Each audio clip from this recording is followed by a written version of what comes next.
Então, gente, eu vou contar para vocês uma história real de superação, de onde vem um pouco dessa minha força, dessa minha fé, dessa minha coragem de não desistir.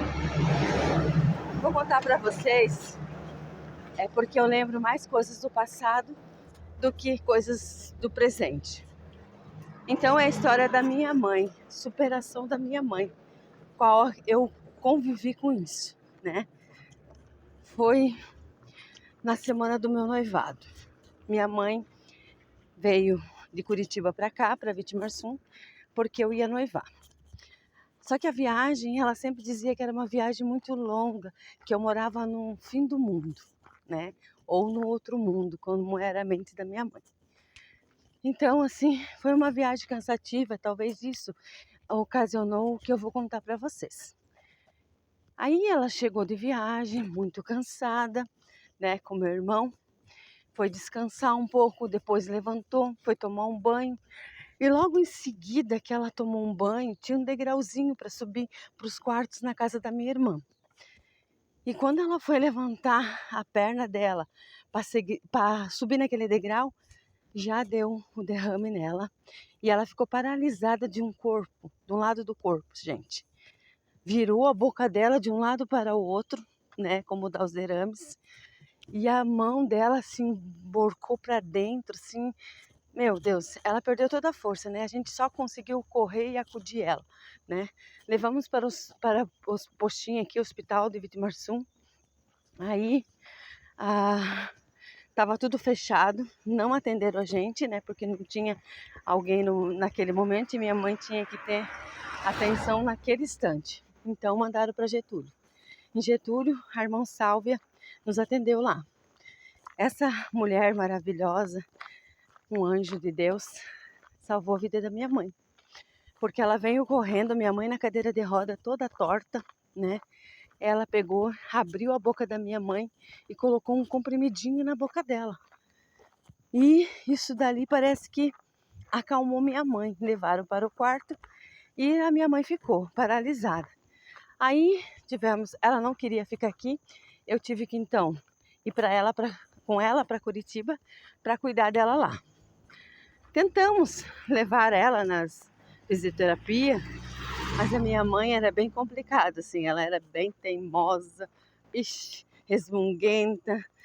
Não tinha, quando ela dizia que não, era não. E se ela dissesse que sim, era sim. Ninguém tirava isso da minha mãe. Dizem que eu puxei a ela, eu acho que isso. Por isso que eu sou forte, resistente, não desisto daquilo que eu quero. Mas enfim, aí minha mãe foi algumas vezes para aquela fisioterapia e não quis mais. Ela disse, eu vou para casa porque eu vou me curar sozinha, porque Deus é que vai me curar, não é esses médicos, esses movimentos que eles fazem, eu faço sozinha. E não teve jeito, a gente teve que levar para casa. Aí, dias vêm, dias vai, né? Um dia, eu escutei um barulhinho, né? Aí eu fui ver o que estava acontecendo lá no quarto da minha mãe. Vocês acreditam que minha mãe tinha pegado lá da sala da fisioterapia uma bolinha que era para apertar assim na mão para começar a voltar os sentidos da mão, né? E ela estava com aquela bolinha lá na cama. Eu vi pela fresta da porta. E quando ela percebeu que eu ia abrir a porta, ela largou aquela bolinha e quando eu abri a porta eu vi alguma coisa correndo pelo chão. Aí eu fui ver o que era. E ela toda assim, meio que quietinha, né? Como criança que faz arte, né? Aí eu olhei e disse, peguei a bolinha e disse, ô mãe, o que você fez? Você pegou a bolinha que estava lá na médica? Dela ainda não conseguia falar direito, assim, mas ela resmungou para mim, ela disse, eu disse que eu ia fazer sozinha em casa e eu já estou bem melhor. Daqui um mês, ela disse, pode contar que eu vou agradecer a Deus e Nossa Senhora Aparecida caminhando até a igreja. Mas daí eu falei, mas mãe, daqui um mês a mãe não vai ficar boa, não vai conseguir andar sozinha até na igreja. A gente leva a mãe de carro? Não, eu não quero ir de carro. Eu prometi que se Nossa Senhora fazer eu andar até naquela igreja, até o altar, eu vou pessoalmente, caminhando, agradecer a Deus e Nossa Senhora por ter me dado a, a força, né, para caminhar novamente com as minhas pernas.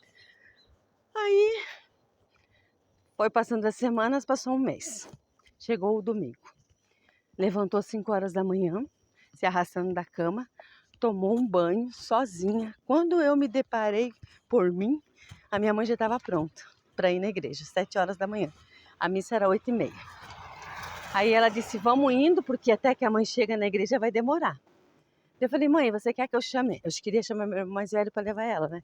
Não, não quero que chame ninguém, nós vamos. E não precisa me segurar, só me dê uma varinha para mim me apoiar. E ela ainda estava meio tortinha, assim, gente. Ela não conseguia ainda andar direito. Ela levantava a perna, sabe, uma por uma. E fomos até a igreja. Quando eu olhei para trás, eu vi uma carreata de gente andando atrás da gente até a igreja. Pessoas que iam de a pé para a igreja naquele dia começaram a acompanhar minha mãe e fizeram uma procissão atrás dela. Eu nunca vi coisa igual. E ela chegou na porta da igreja, o padre estava esperando ela e disse, filha, você quer que eu ajude você ir até o altar? Não, padre. A promessa é eu entrar sozinha e ir sozinha até o altar. Aí o padre se afastou e a minha mãe foi até o altar. Chegando no altar, ela se ajoelhou e disse para Nossa Senhora, Nossa Senhora, aqui eu estou. A promessa está cumprida. Agora, a senhora, faça a sua parte. Me cure para que eu possa andar até que eu veja minha filha formada a família dela. É esse tempo que eu lhe peço. A minha mãe pediu para Nossa Senhora e para Deus Pai Todo-Poderoso dar forças para ela caminhar até o dia que eu encontrasse alguém e que eu formasse uma família. Porque eu era a última filha dela e a minha mãe teve 15 filhos. E nunca desistiu, nem um só momento, do que ela tinha na mente dela. Porque ela tinha fé em Deus. E ela sempre pediu uma morte muito boa, assim, que desse uma dor no coração e que ela partisse desse mundo e não deixasse ninguém sofrendo com ela. E Deus ouviu as preces dela. Então, assim, eu casei. Quando eu tive meu primeiro filho, Everton, a realização de mim como mãe, né? Meu filhão, lindo, perfeito, o maior de todos que nasceu. Aí, minha mãe, tadinha, ela nem conseguiu conhecer o meu filho. Acabou falecendo antes. Então, assim, eu sigo com esse pensamento da minha mãe, que o que tem que ser, será. E Deus é a nossa força. E se trilharmos o caminho de Jesus, mesmo com lágrimas e muita dor, chegaremos aonde Ele quer que nós cheguemos. Amém? Então vem você também comigo com essa fé e esse caminho a trilhar. Bom dia.